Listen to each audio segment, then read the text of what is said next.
6 committee hitting primetime last night, 8 o'clock Eastern Time, produced by ABC News. One executive. Yes, censured House Republicans Liz Cheney and Adam Kinzinger are the only Republicans in the room after Speaker Pelosi refused to allow Congressman Jim Jordan and Jim Banks on the committee, rejected them. But ABC, CBS, and NBC were happy to make it their primetime programming last night. Alexandria Hoff live in Washington with the latest. Good morning, Alex. Good morning. Good morning. Yeah, this is the first of 7 primetime hearings. As you mentioned, Congresswoman Liz Cheney is only one of 2 Republicans on the select committee, and last night she said this. Ignored the rulings of our nation's courts. He ignored his own campaign leadership, his White House staff, many Republican state officials. He ignored the Department of Justice and the Department of Homeland Security. Over the course of 2 hours, the panel presented never-before-seen video from the Capitol riots, as well as testimony from a Capitol police officer who likened the day to a war scene. Committee Chairman Benny Thompson made the comparison to the dark days of slavery. From a part of the country where people justified the actions of slavery, the Ku Klux Klan, and lynching, I'm reminded of that dark history as I hear voices today try and justify the actions of the insurrectionists on January 6, 2021. Ivanka Trump and former Attorney General William Barr were also deposed. Both said that they accepted the results of the 2020 election. Now, the committee is clearly working to prove that former President Trump's distrust of the results is what spurred the Capitol attack. They called it an attempted coup. And in an unprecedented move, Republican Representatives Jim Banks and Jim Jordan say that they were barred from being seated on the panel by House Speaker Nancy Pelosi. The two have been conducting their own investigation, focusing on the intelligence gathering process that preceded January 6th. And the hearing served as a culmination of almost a year-long investigation. It's the largest criminal probe in U.S. history. The committee will reconvene next week. Ainsley, Pete, Brian. Right. They're producing the whole thing. I do feel like I'm watching a documentary, a show produced by somebody with a point of view. Alexander, thanks so much. Sure. And the main reason for that is there was nobody on the other side to give countervailing opinions and facts. You're right. The only 2 Republicans, Liz Cheney and Kinzinger, have been against Donald Trump. Help produce that piece? Absolutely. Mm-hmm.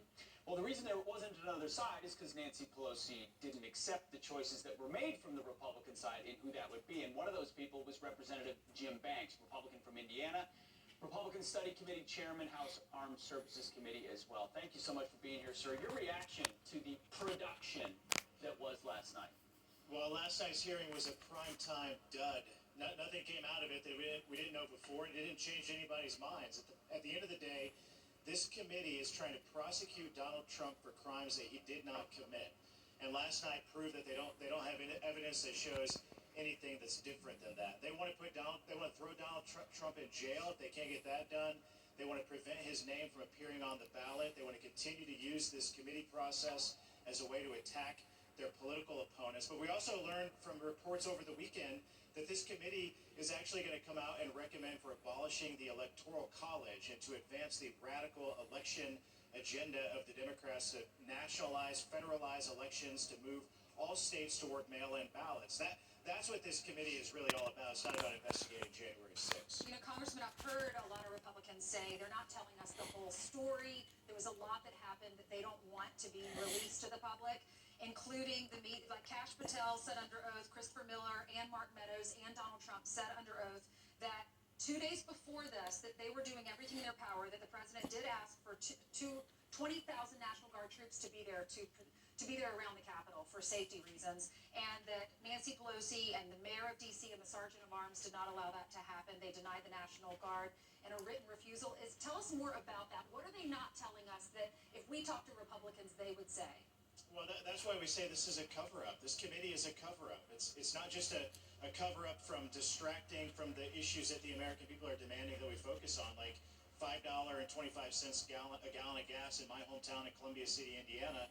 But it's a cover-up of Nancy Pelosi's roles and responsibilities as Speaker of the House and oversight of the Capitol Police and Capitol Security. She has documents in her office about why the National Guard was called off because of, quote, bad optics that she refused to give up to the bipartisan Senate Homeland Security Committee that investigated January 6th several months ago. So the cover-up here is that. Why don't they want to talk about the real issues about the complete disintegration and the breakdown of leadership and security on January 6th and the weeks leading up to it on Capitol Hill. Those are the serious questions that if I were in the room as the ranking member of this committee, that we would have been asking about last night, but we were denied the opportunity to do that. Congressman, it was like watching the impeachment hearings without the other side. It was simply it. Okay, they have their point of view. I get it. I understand you don't like President Trump. You never did. So what if you were able to pick sound bites you want, stop them when you want, have the right end point and end point, because back to what you say, and you put together your side, and that's okay. The problem is there was no other side. So you sat there saying, okay, are we going to commercial now?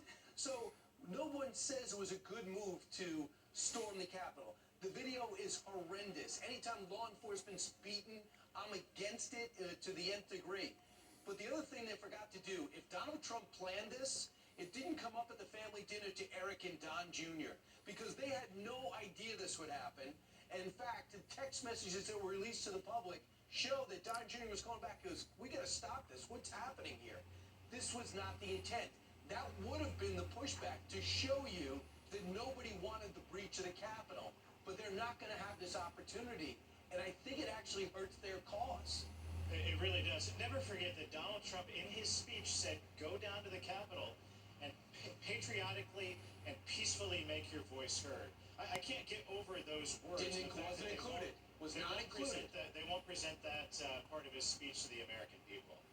Congressman, you've been a part of your own investigation after being banned from being a part of this panel. Talk to us about what you would focus on and what you've discovered.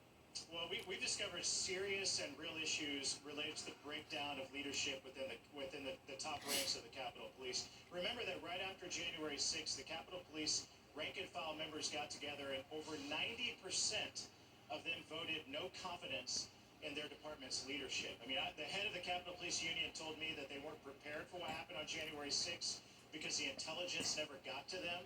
They had intelligence weeks before then that never got to rank-and-file Capitol Police officers. They weren't equipped.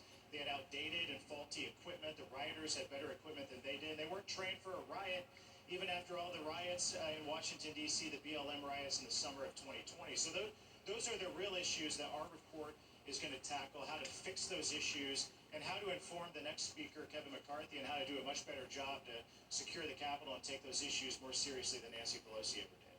Congressman Banks, the inflation report, let's talk about inflation because the consumer price index is coming out in a little while. The inflation report expected to run very hot because now we're seeing an increase not only in energy costs and food costs that we talk about a lot.